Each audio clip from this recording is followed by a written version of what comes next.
This is the Carbon Creek Owen 30 model railroad I'm currently building. I'll take you through a layout tour here. This is the location of a transfer facility where it transfers coal into a standard gauge main line, Shadowton Ridge. The trees are made from bark. I still have a lot of ground cover and shrubbery to put in here. Here's a large 4-foot long by 2-foot tall trussel.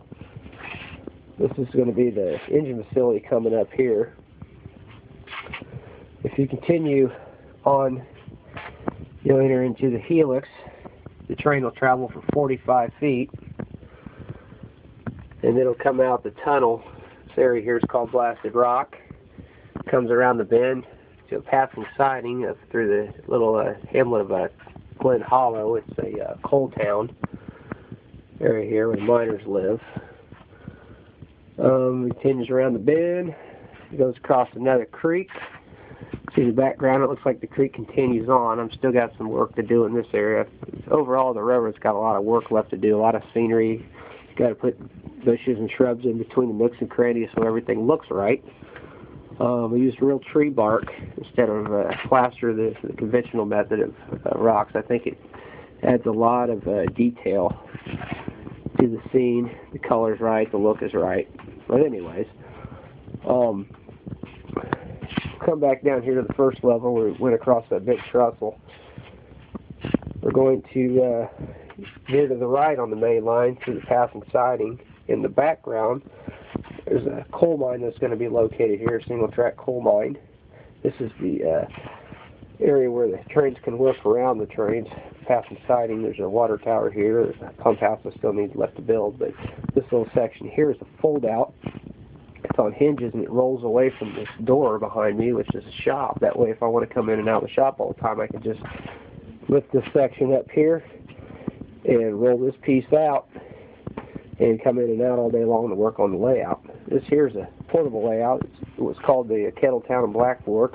It's on YouTube under K&B Mine Run. You might want to check it out. Scenery is different. It's fall scenery. Basically, the whole railroad is all hand-laid track and scratch-built structures. I buy very little when it comes to structures. I try to save money, just like on the tree bark. Things are expensive enough. This is the overall view, what you're going to see when you walk into the train room. You come down the main aisle. The main aisle is probably about anywhere 36 to 40 inches wide. It's like 6 feet right in this area here. This is basically what you see. Upper lower level. Well, we've still got a lot of work left to do on it, but I'll keep you updated in later videos so you can kind of follow what's going on. Thanks for watching. Hello folks, I'm here to show you how to do rocks the cheapest way you can possibly do it. I've been doing the hobby for model railroading for about 22 years, and I've done various methods from plaster to whatever's out there. I found the cheapest way of doing it is collecting bark off of old trees. They kind of look similar, the stratifications of sedimentary rock. I don't peel them off of live trees. I do use dead logs. I'm here to show you a little bit of colorations that you can do to kind of enhance them to look a little bit more like real rocks. And what I'll do is once everything's dry, I'll take a hot glue gun and I'll use hot glue and I'll glue them to the layout, and then by the time you put dirt around them and everything, it looks like the real thing. So I'm going to show you here an example. I'm not real sure what type of bark this is. It may be a maple.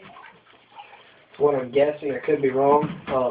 It's an older piece of wood. It's probably close to being dried out. What I do is, before I actually start this process, is I take a pine salt and water and mix it together, and then I disinfect anything that might be in the wood, whether it's insects or fungus or whatever, to kill any of that. I'll take white water or gray water, and what it is just a mix of white paint and black paint and some water, and I'll make a bath for it. And I'll put it in a coffee can or whatever you want to use, a dust tub or whatever. But what I'll do is I'll just simply dip it.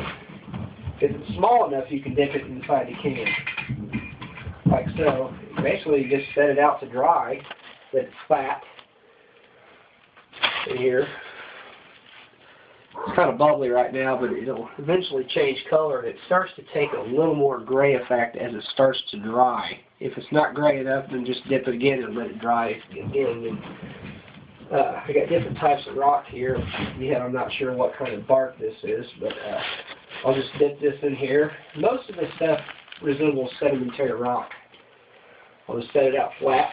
Now, if you get a big piece of rock, what you want to do, you want to lay it out on probably a towel and spray it with some water, because you're going to be brushing it on. And if you don't wet it down, what's going to happen is you're going to get a lot of spotting on your tree bark. So I'll just take the brush, dip it in the paint, and I'll just brush it over, just let it soak in.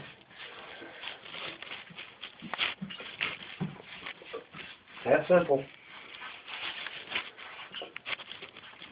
Now another interesting type of bark that I found. You'll just set that aside. Right now you can still see a lot of the gray. But if you set it aside, let it dry, it will come out fine. Another type of bark, I think this is more native to Indiana. This may be an actual walnut or maple. I could be wrong. I don't really know my trees that well. I just know rocks. But anyways, this might be small enough to dip in here. I'll go ahead and dip it in. Now what this works good for, this type of rock, is a slate. You'll see a lot of it in creek beds in the Appalachia area, and if you lay it flat on the side and you work the dirt in around it, it'll resemble exactly like slate. So I'll lay that off to the side. I try to get familiar or similar rock styles here. This is kind of a dried out piece I've had for quite a while. It's small enough to dip. And if you look close, you can see all the stratifications resemble slate or limestone or something of that nature. Especially if you're modeling the Appalachian area, which I seem to be modeling. This seems to work pretty good. The only thing you have to be careful of is when you're blending your different types of rocks. You have to be careful how you blend them in. The colorations have to look right. If you mix the colors, things might look too spotty or too contrast to one. So if you were to take this rock here and to lay it against this rock, you can see a big difference of color. If you're going to lay them out that way, you need to make sure that they look as if they're layered through different what would be an example, period of years, erosion and that sort of thing.